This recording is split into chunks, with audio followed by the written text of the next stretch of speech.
صلوا على النبي السلام عليكم ورحمة الله وبركاته እንግዲህ የረመዳን ጊዜያቶች ያው እየነገዱ ነው እየሄዱ ነው በጣም ጥቂት ቀናቶች ናቸው የቀሩት አላህም መጀመሪያውንም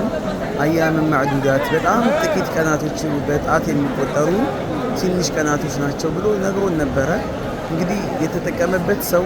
ነገ ቂያማ ቀን ምስክር ሊሆንለት ሸፋዓ ሊሆንለት የቀለደበት የሆነ ሰው ደግሞ ነገ ቂያማ ቀን ምስክር ሊሆንበት ሸፋዓ ሊሆንበት በሱ ላይ አልተጠቀመብኝም ብሎ ሊመሰክርበት ነው እንግዲህ ረመዳን የመጣው ወይ ሊመሰክርልን ወይ ሊመሰክርብን ነው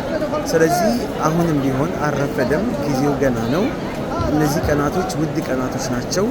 ስለዚህ ለቀሩን ቀናቶች አሁንስ እንዴት ነው መጠቀም ያለብን ተውበት ማድረግ አለብን ላባከልነው ጊዜ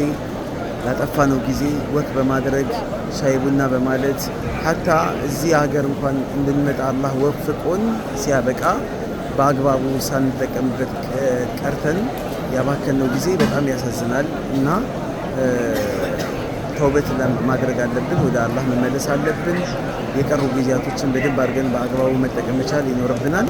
አላህ ከሚጠቀሙ ሰዎች አላህ ያደርገን አደራችሁን ሁላችንም በዱዓ እንረሳሳ